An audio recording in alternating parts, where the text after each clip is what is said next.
Tapi banyak orang menderita sakit penyakit yang tidak kelihatan kasat mata.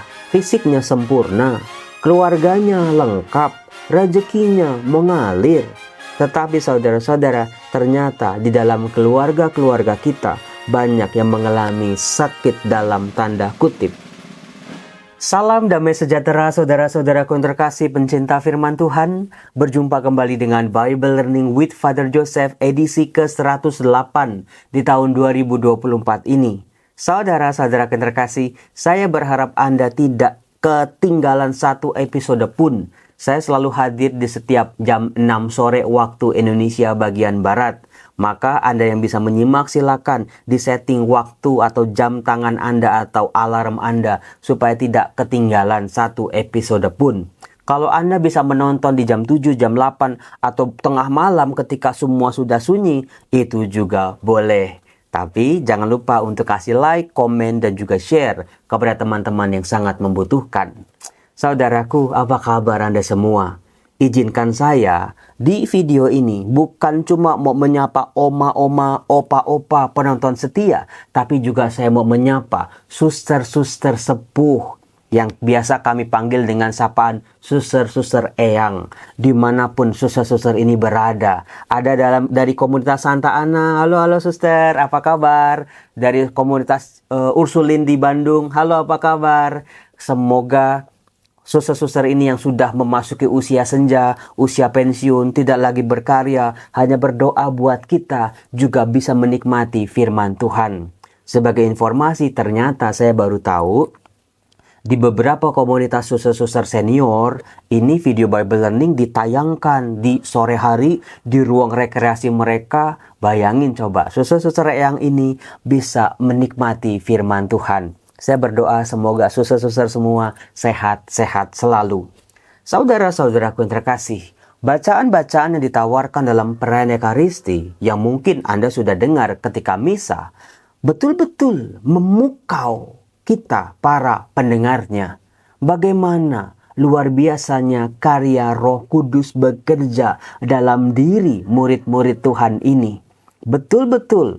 Kalau kita cuma mikirin ini cuma bisa-bisanya para murid, hebatnya para murid, kayaknya nggak mungkin deh ini semua bisa terjadi. Kita tahulah dalam Injil Matius, Markus, Lukas, Yohanes juga termasuk, bagaimana ini para murid rapuhnya luar biasa. Sulit buat percaya, sedikit sekali perkembangannya, sedikit sekali relasinya dengan Tuhan Yesus. Mereka sampai Yesus wafat, bangkit, menampakkan diri kepada mereka saja. Dikatakan di beberapa bagian mereka masih belum percaya. Bayangin coba. Maka karya gereja, kalau kita baca dalam Kisah Para Rasul, itu betul-betul kuasa Roh Kudus yang memampukan mereka-mereka ini. Kalau kita baca dari Kisah Para Rasul bab 8, lagi-lagi ini sambungan dari beberapa bacaan pertama beberapa hari yang lalu. Kita pernah mendengar kisah tentang Stefanus, bukan? Martir pertama, orang yang memberi kesaksian tentang Yesus yang bangkit. Ternyata berakhir dengan dirajam, pokoknya oleh seorang dengan saksi yaitu Saulus diceritakan. Saulus itu nama Ibrani, Paulus itu nama Yunani. Dua-duanya sama-sama dipakai tergantung dalam konteks apa Paulus atau Saulus ini berhadapan. Nah, saudara-saudaraku yang terkasih, dengan berakhirnya hidup Stefanus dengan cara yang mengerikan, dirajam oleh orang banyak pada waktu itu.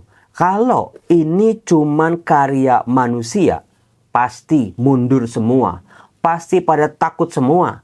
Gurunya saja disalib, sekarang muridnya, orang yang percaya ini dirajam. Yang lain-lain pasti ketakutan setengah mati, pasti mundur dengan teratur. Tetapi luar biasanya saudara-saudara, dalam bacaan hari ini, meskipun Stefanus dirajam secara mengerikan, para murid makin menunjukkan kehebatannya.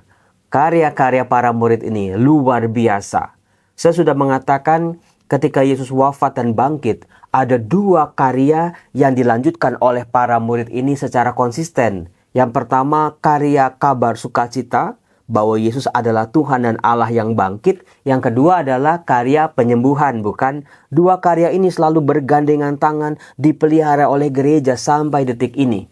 Nah, kali ini kita bisa berkenalan dengan tokoh murid yang lain. Kalau kemarin-kemarin kan ada Petrus, ada Yohanes yang menyembuhkan seorang lumpuh. Kalau sekarang kita diperkenalkan dengan satu figur yang muncul lagi setelah dibahas luar biasa dalam Injil Yohanes. Namanya Filipus, seorang nelayan yang berasal dari kampungnya Petrus, yaitu Kapernaum. Filipus, kalau kita lihat saudara-saudara, bagaimana Filipus muncul dalam Injil Yohanes, kita bisa melihatlah dia ini selalu menjadi pribadi yang gagal. Untung ada Andreas, bukan? Luar biasanya selalu membantu Filipus. Ada satu yang mungkin Anda masih ingat ketika mukjizat penggandaan roti. Waktu itu Yesus berkata kepada Filipus, "Kamu harus memberi mereka makan." Lalu Filipus gagal waktu itu. Dia cuma menangkap roti seharga 200 dinar. Tidak akan cukup. Bahkan kalau orang-orang ini diberi potongan-potongan kecil saja. Di situ Filipus gagal, bukan? Nah, ketika di Injil Yohanes juga, ketika Yesus berbicara soal rumah Bapa, Tuhan Yesusnya sudah ngomong panjang lebar tentang identitas dirinya, relasinya dengan Bapa, tentang kasih dan segalanya. Filipus tiba-tiba berkata kepada Yesus, "Guru, tunjukkanlah Bapa kepada kami. Itu sudah cukup bagi kami." Makanya waktu itu Yesus menegur Filipus, bukan? Filipus, sudah berapa lama kamu bersama-sama dengan aku, namun kamu belum juga mengenal Bapa? Saudara-saudara, itu Filipus dalam Injil, Matius, Markus, Lukas, dan Yohanes. Filipus sebelum kebangkitan Yesus. Tetapi kuasa kebangkitan ternyata bekerja secara luar biasa dalam diri Filipus ini. Kita bisa melihat misalnya di Kisah Para Rasul bab 8. Filipus pergi ke suatu kota di Samaria dan memberitakan Mesias kepada orang-orang di situ. Saudara-saudara, kalau mendengar Samaria langsung ingatnya perumpamaan orang Samaria yang baik hati. Adanya di daerah utara, dulunya kota ini kota sangat terkenal, yaitu ibu kota dari kerajaan utara. Tetap orang-orang Israel di situ. Tetapi pada tahun 721 sebelum Masehi dihancurkan oleh kerajaan Asyur. Bagaimana kerajaan Asyur, rajanya memerintah semua orang jajahannya tinggal di Samaria. Sehingga acak adullah itu keturunan darah-darah keturunan di Samaria. Semuanya bercampur, agama, budaya, bahasa, adat istiadat bercampur. Sehingga sejak tahun itulah orang-orang Samaria dipandang sebagai masyarakat kelas 2. Apa yang bisa Anda pelajari di sini, saudara-saudara? Ingat, dulu Tuhan Yesus juga pernah melakukan hal yang sama, yaitu masuk ke daerah Samaria, berbicara dengan perempuan Samaria. Masih ingat ya? Sekarang salah satu muridnya mengulangi karya yang sama, yaitu pewartaan kabar sukacita kepada mereka-mereka yang dianggap sebagai masyarakat kelas 2. Kaum marginal ini. Orang-orang yang dianggap nggak bisa lah mereka beribadat. Mereka ibadahnya kotor, nggak murni dan lain sebagainya. Justru di awal-awal karya gereja mampu bersentuhan masuk ke dalam daerah-daerah di mana orang-orangnya dikucilkan. Itu TOP BGT. Dikatakan, ketika orang banyak itu mendengar pemberitaan Filipus dan melihat tanda-tanda yang diadakannya, mereka semua dengan bulat hati menerima apa yang diberitakannya itu. Saudara-saudara, ini Filipus loh. Orang pribadi, murid Yesus yang gagal. Tapi setelah kebangkitan, bayangin. Pewartaannya, dia bisa ngikutin Tuhan Yesus, masuk ke daerah-daerah terpencil, dan pewartaannya diterima dengan sebulat hati. Artinya apa? Semua orang-orang di daerah-daerah tempat Filipus berkunjung, percaya dengan kesaksiannya.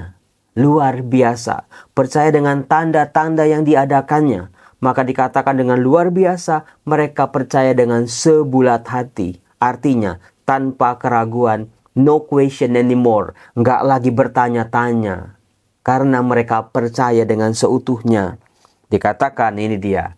Sebab dari banyak orang yang kerasukan roh jahat, keluarlah roh-roh itu sambil berseru dengan suara keras, dan banyak juga orang lumpuh dan orang timpang yang disembuhkan. Lihat saudara-saudara, dua pattern, dua karya pelayanan gereja. Yang satu pewartaan Yesus yang bangkit, yang satu karya kesembuhan.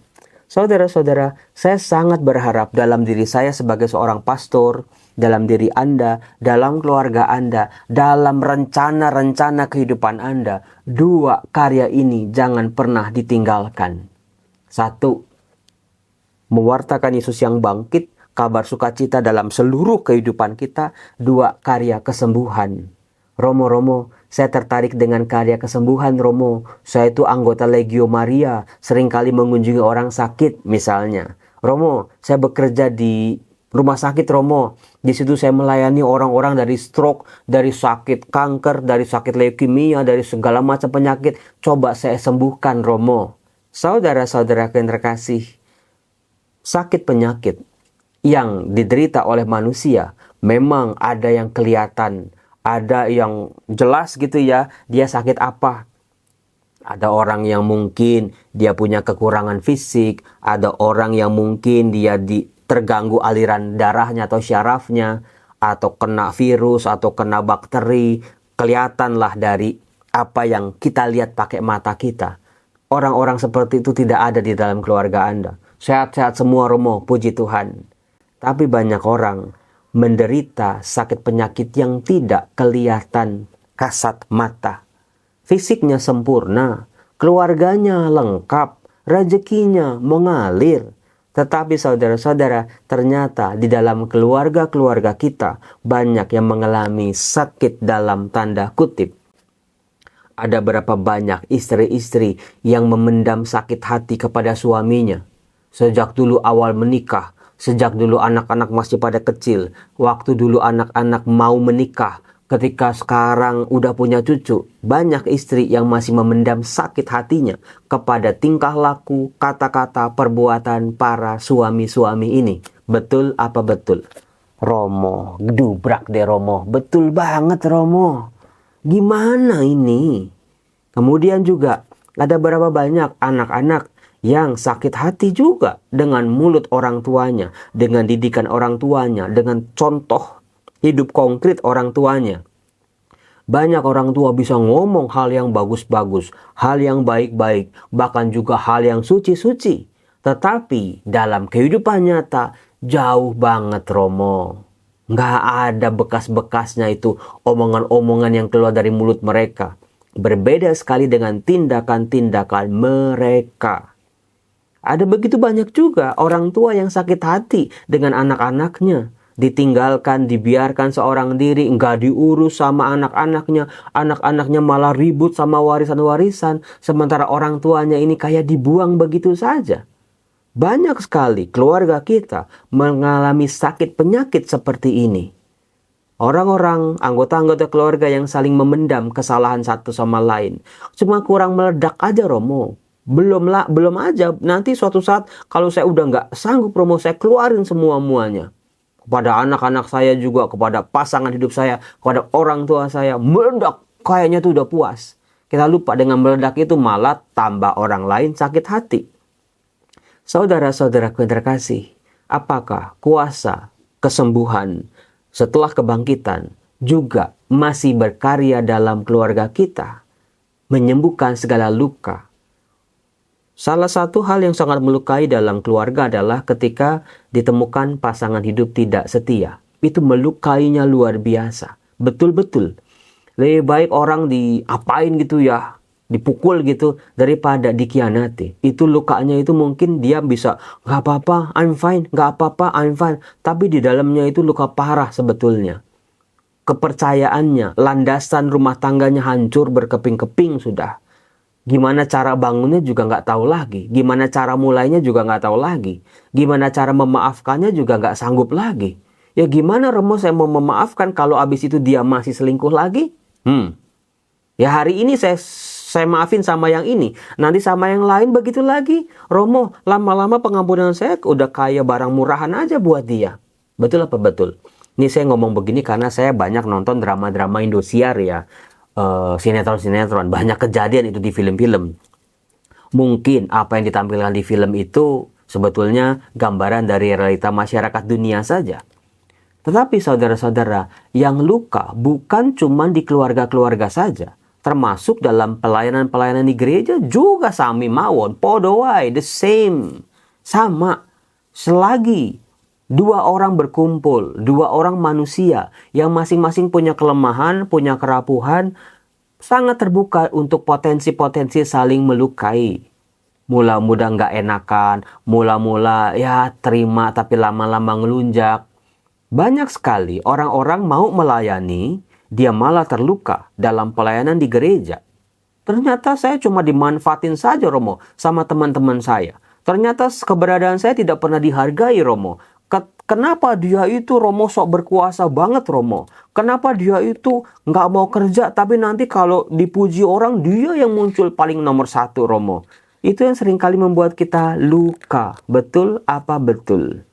Ya terus Romo gimana kalau luka dalam keluarga, luka dalam pelayanan, luka dalam komunitas bagaimana?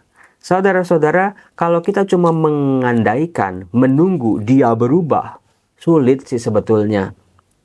Saya tungguin ya kamu berubah apa enggak. Ternyata udah ditungguin setahun 2 tahun, bukannya berubah malah tambah makin parah. Apa enggak itu luka-luka kita makin menganga? Apa enggak luka-luka kita makin bertambah kepahitannya? Saudara-saudara, dari sini kita bisa belajar dari Filipus. Diri kita yang harus berubah pertama-tama. Diri kita yang harus bertransformasi pertama-tama. Iman jangan cuma di permukaan, tapi iman harus dibawa sampai pada kedalaman. Iman bukan cuma ditunjuk-tunjukkan di hadapan orang-orang, tapi ketika kita sendiri bersama Tuhan, disitulah juga iman harusnya bekerja, kelihatan. Iman, bacaan-bacaan firman Tuhan bukan cuma untuk didengar dan dinikmati, tapi juga betul-betul menyembuhkan. Kuasa Roh Kudus setelah kebangkitan sungguh-sungguh menyembuhkan. Ada kuasa dalam doa-doa kita saudara-saudara. Ada kuasa dalam pertobatan kita. Ada kuasa perubahan dalam semua transformasi-transformasi kita. Kalau keluarga kita nggak bisa berubah, minimal kita berjuang untuk berubah menjadi lebih baik lagi. Kalau rekan-rekan di pelayanan kita amburadul acak-acakan, kita yang berubah duluan. Bukannya mundur, bukannya cuek bebek, tetapi menjadi pribadi yang beriman. Salah satunya apa sih kalau kita mau berubah? Satu, coba lihat karya-karya rahmat-rahmat Tuhan yang juga bekerja buat dia. Bukan cuma bekerja buat saya saja, tapi juga bekerja buat dia. Pasangan hidup saya selingkuh tapi kok masih diberi kesehatan sama Tuhan ya? Berarti Tuhan masih sayang sama dia, saudara-saudara. Kemudian juga 2, coba bisa berelasi dengan baik. Artinya begini, orang paling gak suka itu kalau ditegur di hadapan orang banyak, atau paling gak suka kalau langsung ditegur, dikorek gitu kesalahannya. Banyak orang sakit hati di situ. Niatnya baik nih Romo, mau menyadarkan dia, tapi caranya yang salah. Cara yang salah ini yang seringkali melukai. Saya sadar orang yang selingkuh sebetulnya dia tahu kok dia salah. Orang yang nggak benar dia tahu kok dia salah, sebetulnya jauh di dalam hati. Cuma karena gengsi, mau menutupi kesalahan, sehingga ketika ditegur dia marah duluan, maki-maki duluan, mencari kesalahan pihak lain. Saudara-saudara terkasih, kita belajarlah gimana nih cara bicara dengan orang-orang seperti ini. Kalau bisa jangan di muka umum, jangan pakai emosi kalau bisa ya. Lalu yang ketiga, pengampunan. Saya sudah ngomong ini berkali-kali tapi inilah kuncinya. Seringkali Anda ngomong, gak bisa Romo, ingat terus Romo, keenakan dia Romo. Pengampunan itu soal diri kita dengan Tuhan. Mereka-mereka yang menyakiti itu cuman ya sekunder lah sifatnya. Tapi yang utama adalah aku mau sembuh. Aku mau daya kesembuhan ini juga bekerja dalam diri orang-orang sakit, tanda kutip, dalam keluargaku, dalam komunitasku, dalam pelayananku. Saudara-saudara terkasih, saya berharap semoga karya kesembuhan ada kuasa dalam setiap doa-doa kita. Doa yang bisa mengubah keadaan, doa yang bisa mengubah sesuatu yang tidak mungkin menjadi mungkin bagi orang-orang yang percaya. maka jangan pernah berhenti bertransformasi, mengolah diri kita, hidup kita bersama Tuhan. Disitulah letak kuncinya. Baik saudara-saudara, semoga sang roti hidup yang kita terima setiap hari dalam perayaan Ekaristi betul-betul menjadi hidup bagi diri kita. Berbahagialah mereka yang percaya. Saya Romo Yosef mau mengajar dulu. Semoga Tuhan memberkati Anda semua. Salam, oma-oma, opa-opa, jangan lupa ya berjemur, jangan lupa makan, jangan lupa istirahat juga. Bye-bye.